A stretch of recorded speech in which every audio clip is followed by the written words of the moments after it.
Hello, everyone. I'm Michael Serapio. You're watching CBC News Network. Hello as well to those who are joining us on CBC Television in this hour. And for the last 55 minutes, we've been listening to the International Development Minister, Karina Gould, as well as the Procurement Minister, Anita Anand, today announcing that Canada will be donating nearly 18 million doses of the AstraZeneca vaccine to the global COVAX program.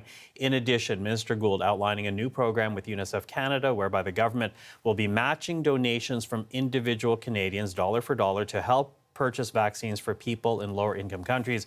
This is a matching program upwards of $10 million, which the minister says will help 4 million people around the world. So for more, let's go to Janice McGregor right now. She has been listening alongside us in Ottawa. Also with us, waiting to discuss his thoughts on this, Dr. Prabhat Jha in Toronto. He's a professor of global health at the University of Toronto, also an epidemiologist.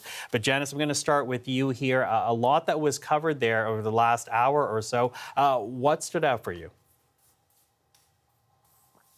Well, maybe we'll just pick up on something that they were sort of dancing around there with some of the later questions. I think a lot of people are wondering why the donations Canada's now feeling it's able to make are just limited to AstraZeneca. And from this news conference and from some other things we know, it appears there are several reasons for that. Let's start with something that wasn't explicitly said at this news conference, but that we know because of the text of contracts that were disclosed to the Parliamentary Health Committee last month, which is that of the advanced purchase agreements that the federal government signed with various vaccine manufacturers, it explicitly did have the ability to donate doses. It did not end up requiring to a facility like COVAX for distribution in the developing world. AstraZeneca doses, according to its contract, were eligible for that sort of thing. Incidentally, Johnson & Johnson doses, of which Canada had options for up to, I believe it was 38 million of the single dose kind of refrigerator vaccine that's approved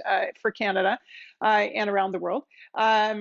Also, those could be donated. Now, nothing about donating Johnson & Johnson doses here today, mind. Maybe that is still something that is under discussion. For now, it is just the AstraZeneca. But the contracts that were released for Moderna, for Pfizer-BioNTech, while redacted, didn't appear to have any kind of text that would have suggested that Canada was indeed able to kind of send those doses onwards. Now, more about AstraZeneca. You heard the head of UNICEF Canada there talking about how it is more ideal for using in places where it is very hard to have that kind of ultra cold supply chain that they were talking about. Remember, the mRNA vaccines do require extreme kind of freezers, if you will, to keep them at the right temperatures to be stable to move around. Not so AstraZeneca, which is why it is easier to get to places without those facilities. The other kind of interesting thing here is the update, the line of sight we got on what's happening with Canada's deliveries. Anita Anand here telling us that we will have 68 million doses of Pfizer and Moderna in this country by the end of July. Now, it's only approved for people over 12. I can tell you there are about 32 million Canadians over 12.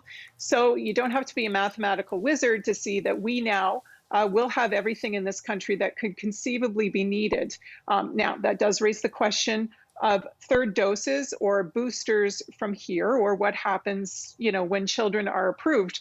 But by September, there will be 95 million doses in Canada to start going that way. And you heard the minister say also there are more options available to Canada to purchase additional doses in subsequent years of the Pfizer vaccine, if it's needed, though. And important to note, the science is out yet in terms of whether it could really be needed, that booster.